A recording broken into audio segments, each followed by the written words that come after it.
سبحانك لا علم لنا إلا ما علمتنا إنك أنت العليم الحكيم. رب اشرح لي صدري ويسر لي أمري واحلل عقدة من لساني يفقه قولي.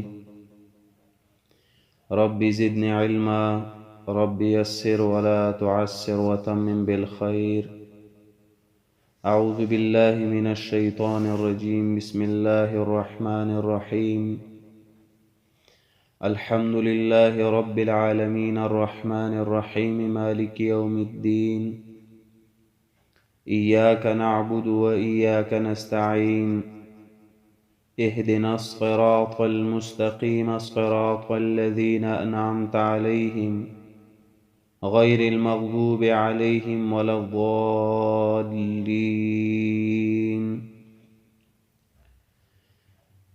سورة الفاتحة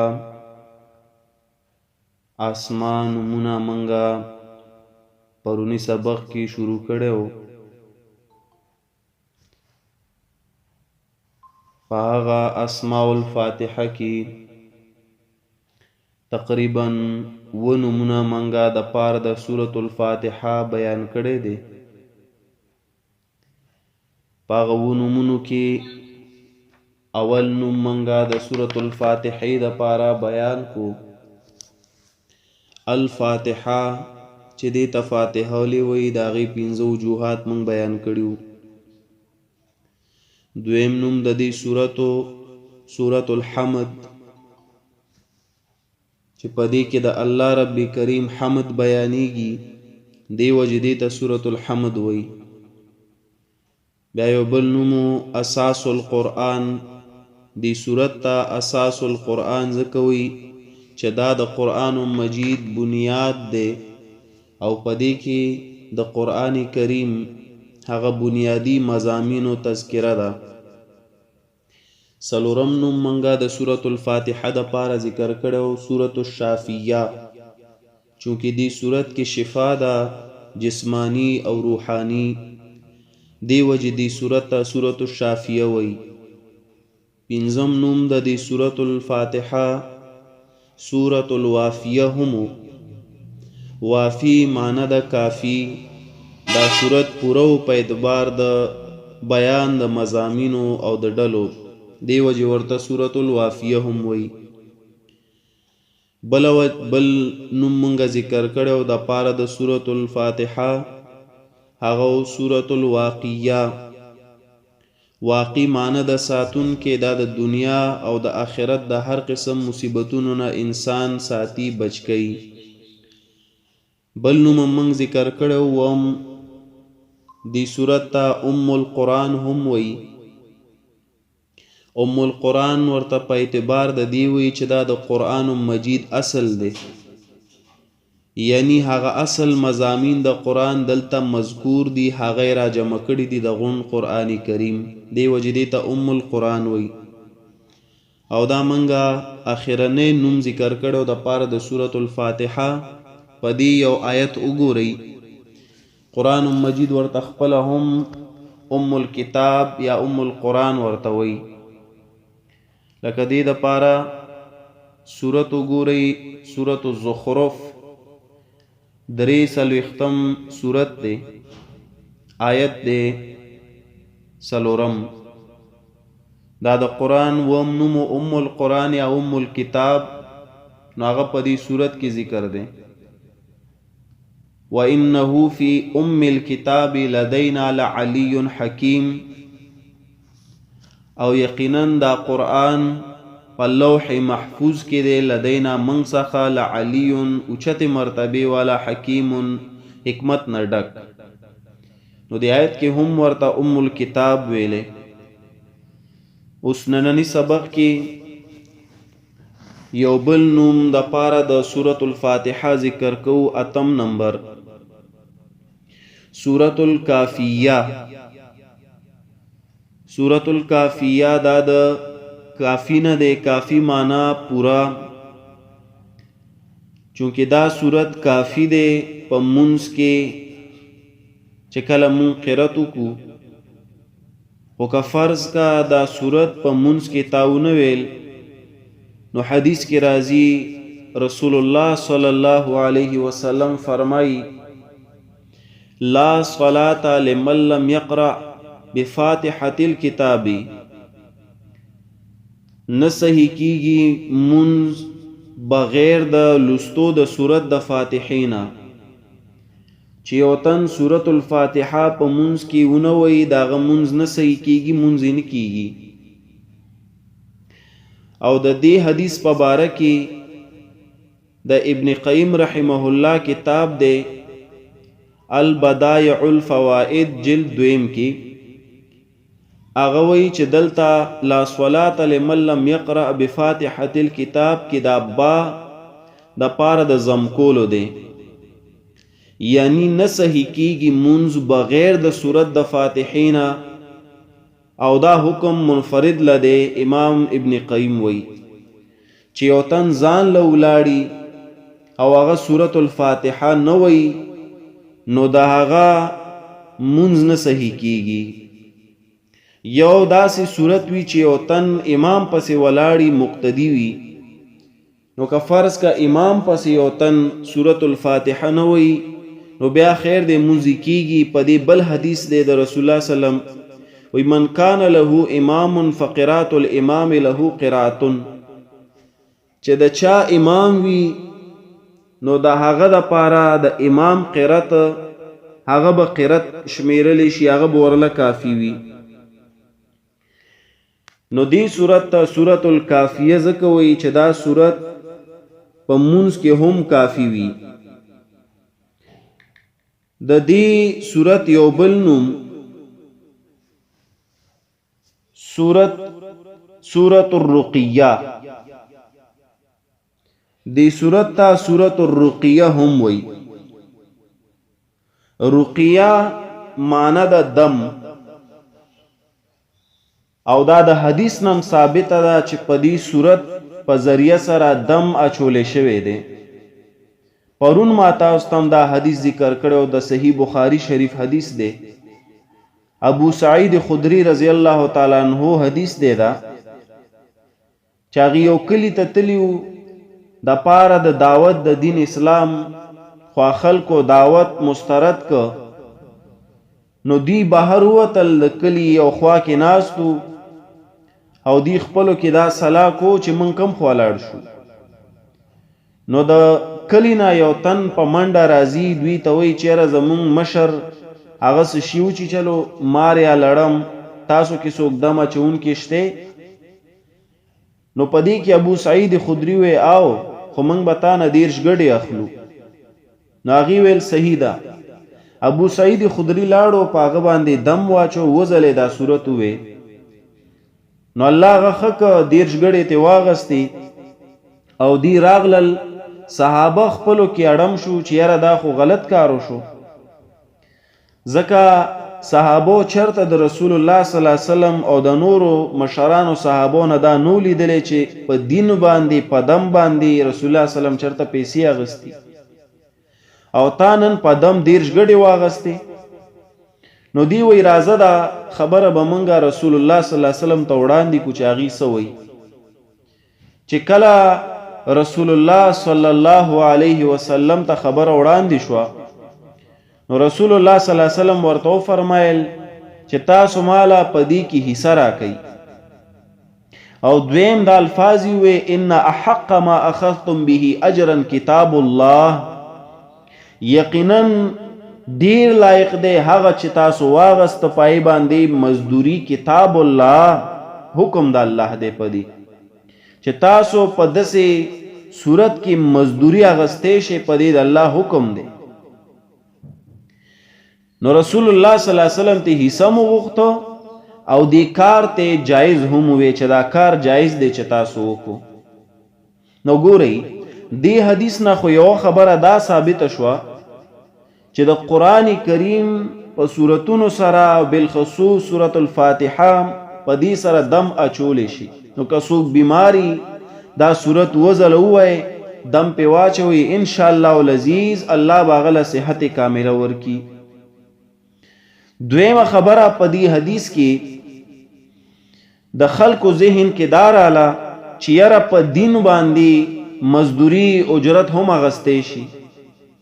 او دا عموما مولیان بعضی پیش کوي په دلیل کې چې ګوره موږ په دین پیسې ځکه اخلو چې رسول الله صلی الله علیه وسلم په دم باندې 10 ګړې اغستو تایید کړی دی. حالانکه اول که څوک دا ځان له دلیل ګرځي دا حدیث، نو باید دی هغه صرف دا دم پورې محدود وساتي چې په دم باندې څوک مزدوری اخلي نو صحیح دوا دی خلی. بقایا د دین په نورو اشیاء سره استدلال کول لکه د قرآن په درس و تدریس، په امامته، په اذان، اقامت، دا بیا نه صحیح کیږي. دویمه خبره د حدیث کې دا یاد ساتئ چې آیا دلته په دم اغستل دا جایز دی چې موږ واخلو کنه؟ ظاهری الفاظ د حدیث چې وګورئ دوی اغستی دي په دم باندې، خو د دې اصل حقیقت که موږ وګورو د حدیث کې لږ غور او فکر وکړو، نو رسول الله صلی الله علیه وسلم د دې صحابینا د حصے مطالبه کړي چې مال هم پکې حصہ راکا. که فرض کا دا اجرت وی په دم باندې مزدوری اغستل وی، نو بیا د یو تن مزدوری کې بل څوک حصہ څنګه غواړي؟ لکه ته لاړ شي مزدوریو کې 800 روپۍ واخلي او تراشي او ملګری درته وي چې مال پکې حصہ راکا، نو ته مازغه دي خراب دي، کار ما کړو حصہ تعالی درکم. نو رسول الله صلی الله علیه وسلم په دې کې حصہ بیا څنګه جوړیږي چې مزدوری دا غوي؟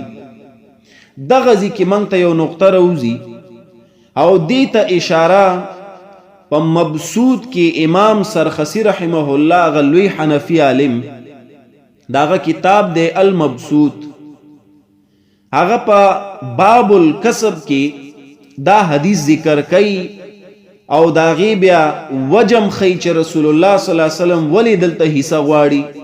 نو امام سرخسی رحمه الله لوی محدث د دې حدیث تشریح کې وی دراصل دا 10 ګړي چې دوی واغسته د دې کفارو نه، نو دا مال غنیمتو او په مال غنیمت کې د رسول الله صلی الله علیه وسلم او د نور صحابه هم حصہ وا دی وجاغي د حصے مطالبه وکا.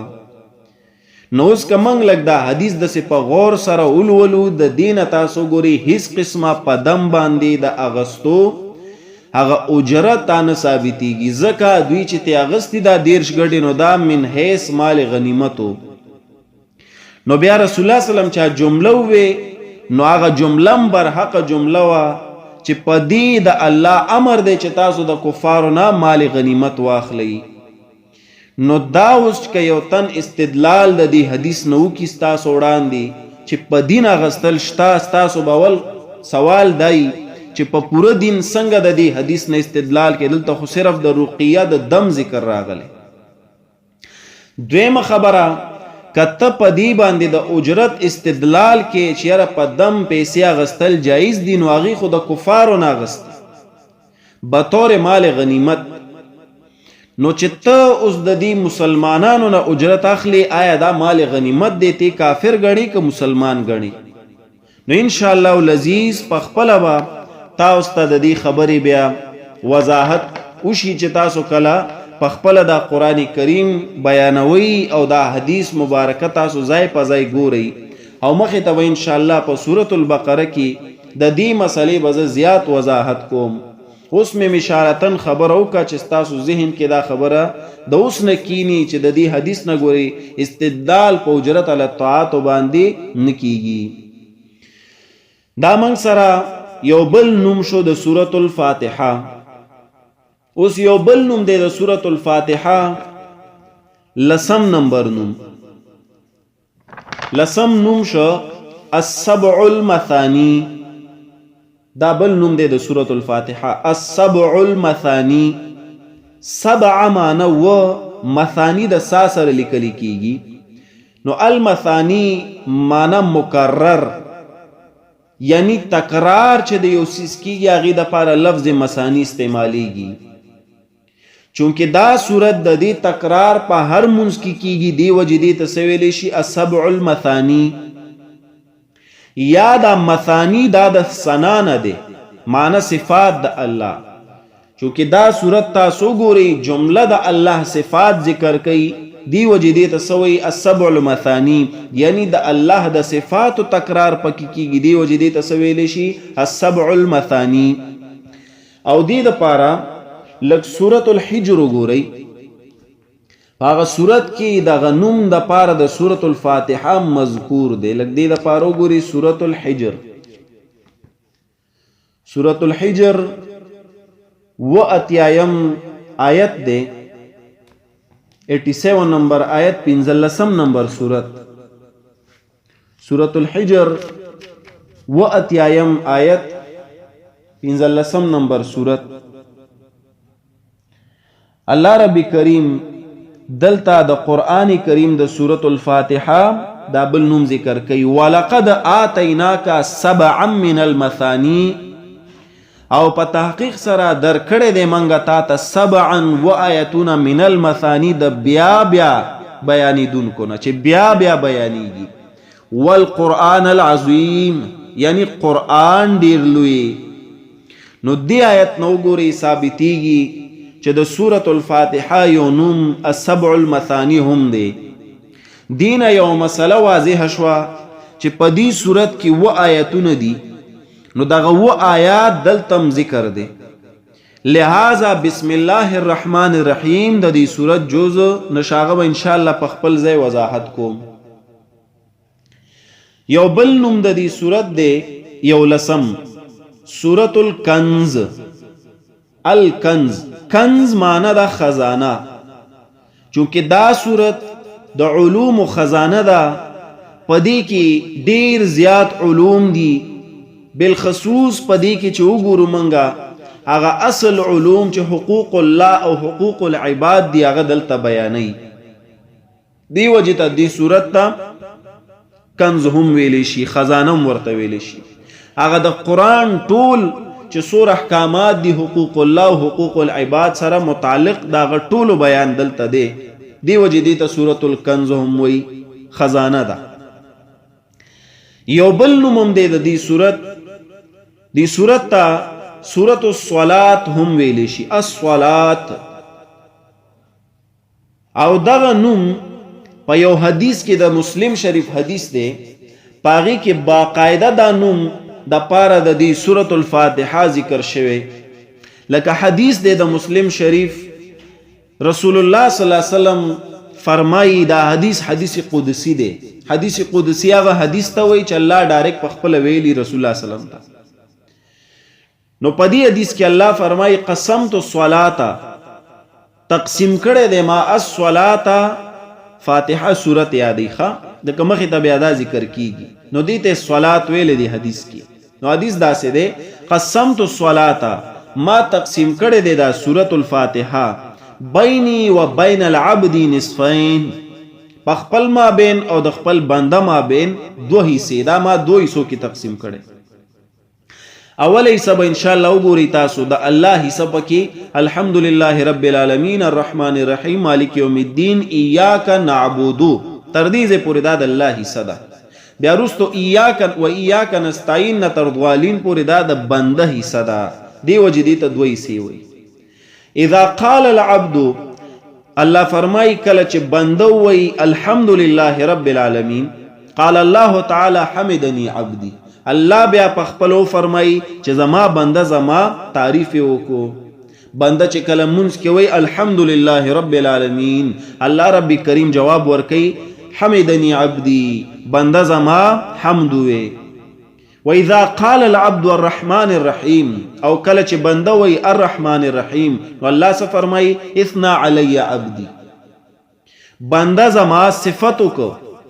واذا قال العبد مالک یوم الدین، کله چې بنده وی مالک یوم الدین، نو الله فرمای مجدنی عبدی، بنده زما بڑایم بیان کو.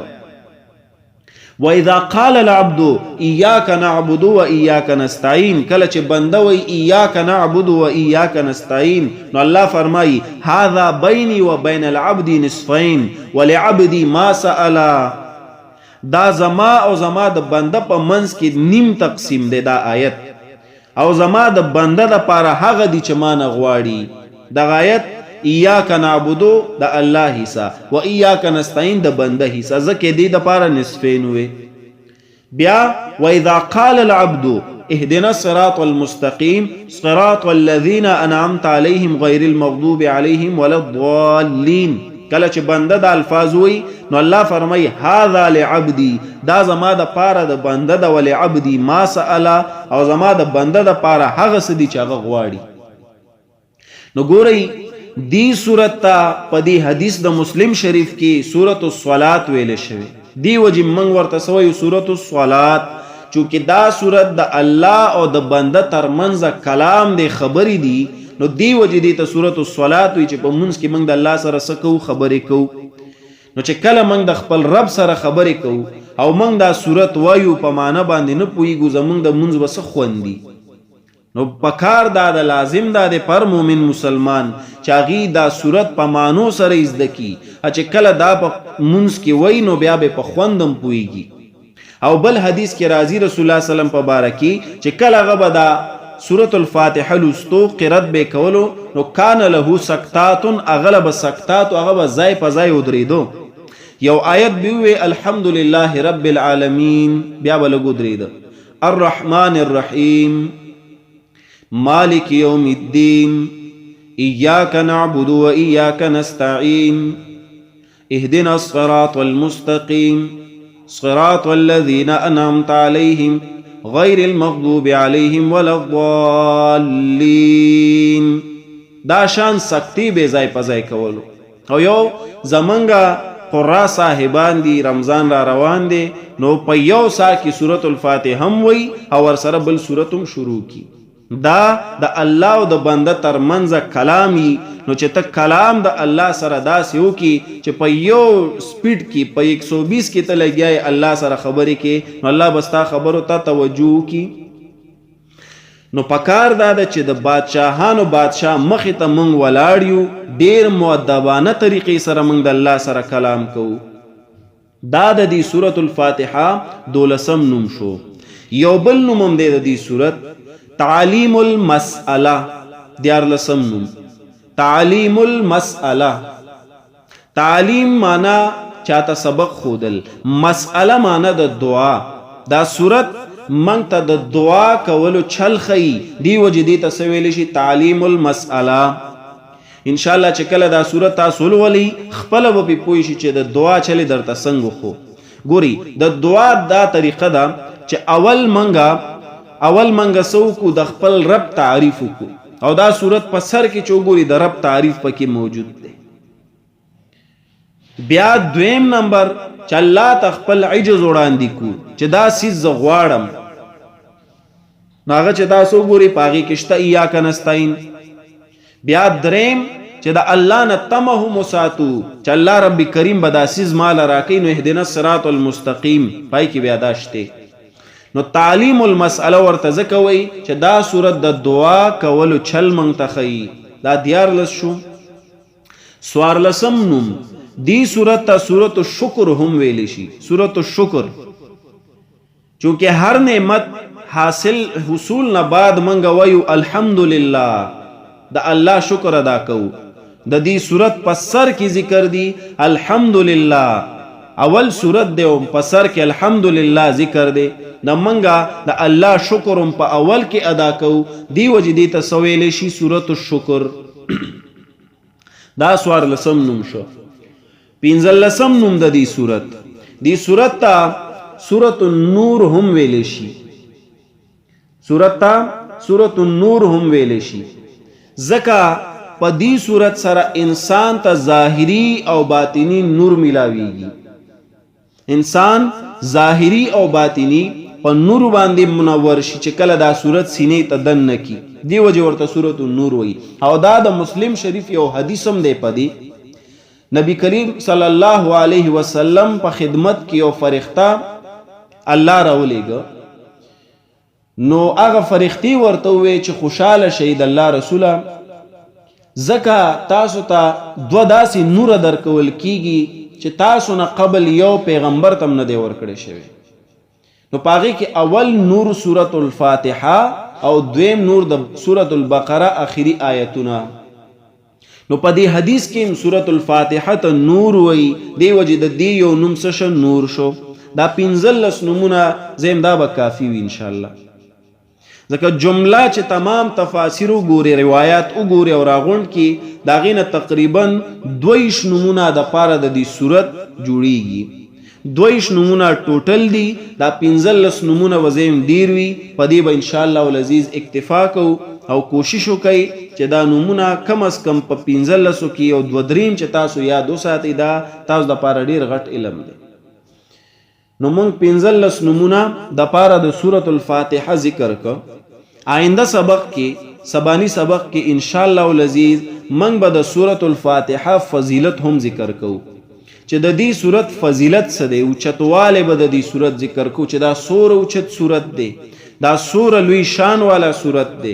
الله په مون سور احسان کړي په دې امت چې نور کتبو کې دا صورت نو او په دې قران مجید کې دا صورت راوړي. نو دا د الله په مون سور لوی احسان دی. نو ان شاء الله فضیلت د سورۃ الفاتحه او هغه 15 خبرې د صورت نه مخ کې کوشش وکړو چې ان شاء الله هغه سبانی سبق کې وایو. وصلى الله تعالى على خير خلقه محمد وآله واصحابه اجمعين برحمتك يا ارحم الراحمين.